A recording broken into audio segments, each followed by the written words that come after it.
Watch out for this guy, the host of NBC's Football Night in America, the host of this program, and the host of Sports Jeopardy, debuting soon, Dan Patrick. Dan, welcome to your own program.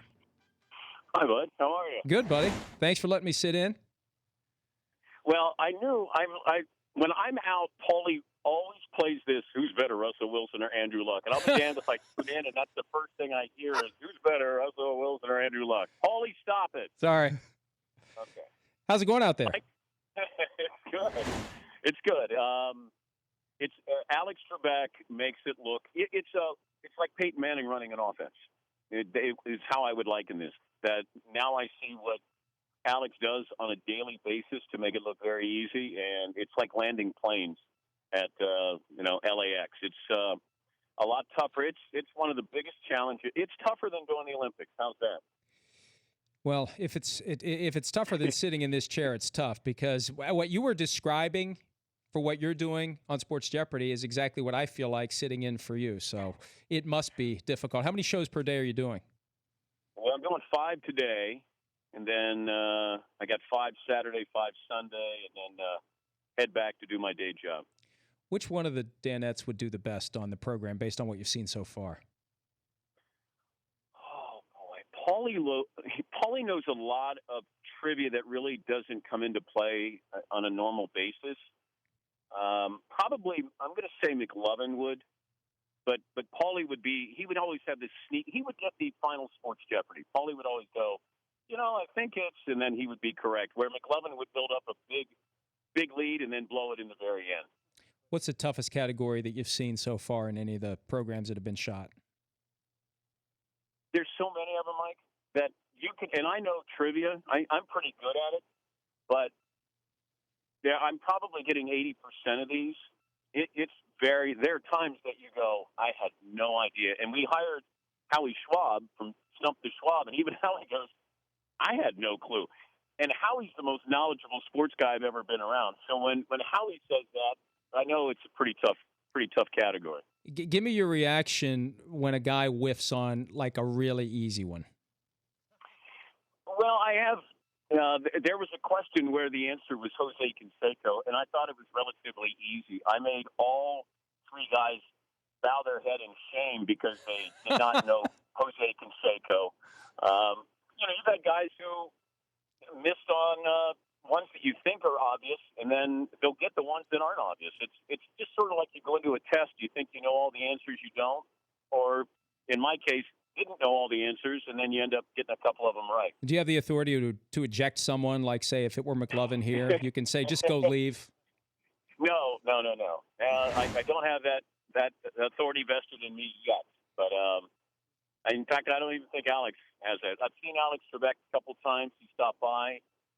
Big sports fan. So very gracious with his time to come by and say, if you need any help, you're on your own. So that was very nice of them. Who's the final judge on whether or not someone's got the question right or wrong?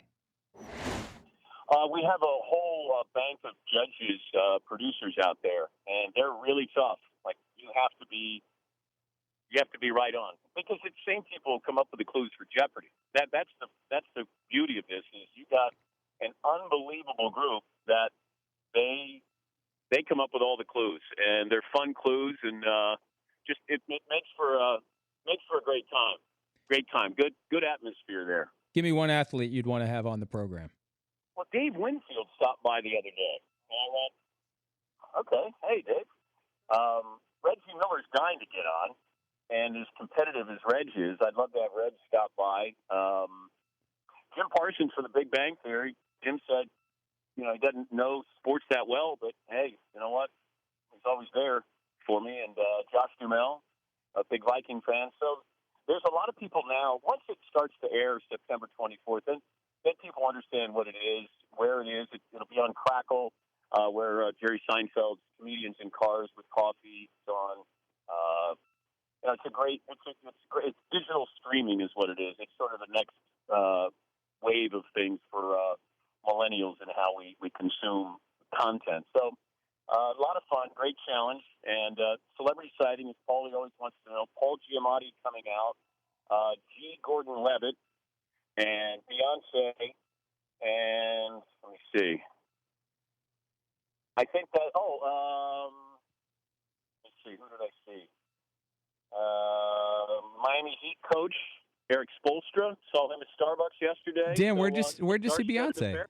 Where'd you see Yeah. Beyonce? I'm walking in, and all of a sudden, Spoelstra turns around and goes, I recognize the voice. What are you doing? I go, what are you doing? This is L.A. And then he said he was out to see some of his players, and I said, hey, nice summer so far for you. And he said, yeah, it's been a tough summer there. So, but it's been great. Looking forward to getting back, though. And then we got Football Night in America in Seattle, so can't wait for that. It'll be great to have football. I did watch John football the other night, and Paulie, you didn't text me.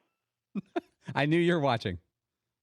Yeah, but you know what? I'm watching with some people, and they said, you like this guy, don't you? And then I'm there with my daughter, and she goes, Dad, you just flipped off the other team. I go, yep. And she goes, but you told us not to do that. I said, yeah, but he's not my son. Would you let Jack, my son, do it? I go, no. So I said, I was kind of disappointed in seeing that. It was a little bit embarrassing. In fact, somebody from a team, an NFL team front office, sent me an unbelievably long text after that, how embarrassed that he was to see that in the NFL, classless and the whole bit. So hard to defend that. I still think Hoyer's going to be the starter week 1, but, I could be wrong. Well, Dan, great stuff. Thanks again for letting me sit in while you're gone. We look forward to getting you back here on Monday. Safe travels, buddy. Thank you, Mike. Thank you. See you guys. Bye. There he is, Dan Patrick calling into the Dan Patrick Bye, Dan. Show.